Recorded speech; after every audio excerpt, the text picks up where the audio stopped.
свое мнение. К началу войны в 1941 году в советской Киргизии проживали 1,5 миллиона человек. На фронт отправился каждый 4-й кыргызстанец. Почти 100 тысяч из них погибли. Имена многих кыргызских воинов навсегда останутся в памяти народа. Так, например, 20-летний красноармеец Чолпонбай Талебердиев закрыл телом пулемет, а летчик Исмаилбек Таранчиев направил свой горящий самолет на скопление вражеских танков. Пока солдаты отдавали жизни на чужбине, на родине делали все, чтобы помочь фронту. Тысячи женщин заменили мужей у станков на поле и даже в шахтах, там, где их никогда не было.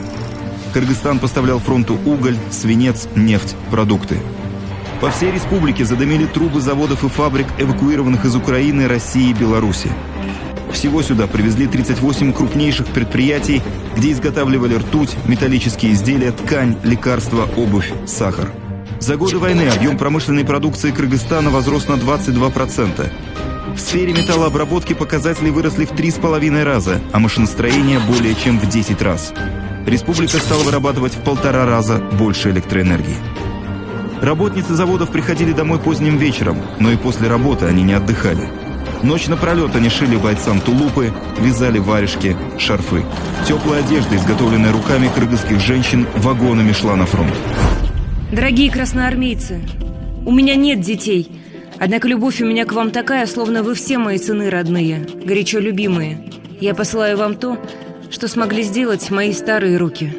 Такую записку из Киргизии получили красноармейцы вместе с пуховыми варежками и шарфом.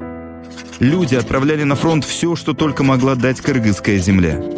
Например, школьники в горах собирали шиповник, исыкульский корень и эфедру.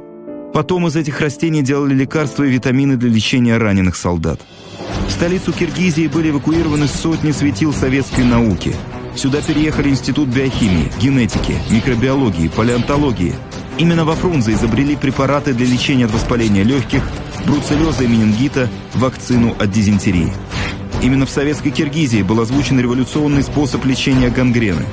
Если раньше смертность при этом заболевании доходила до 80%, то после новой схемы применения лекарства она снизилась до 0. 300 тысяч граждан с оккупированных территорий нашли приют на кыргызской земле. Только за первый год войны в республике было построено 40 детдомов для сирот. Сотни кыргызстанок атаковали райкомы, чтобы забрать детишек к себе домой. Кровью наших милых детей залили фашистские псы советскую землю. Я беру на воспитание ребенка, который видел, как в землю закопали его родную мать. Буду любить этого мальчика, как своего сына. Ася Сагимбекова, Ош, март 1941 год. 9 мая 1945 года жители Киргизии плакали, стоя у радиоприемников. Голос легендарного диктора Левитана объявил всему Советскому Союзу, что фашистская Германия повержена. Эту победу ковали десятки народов, наши бабушки и дедушки.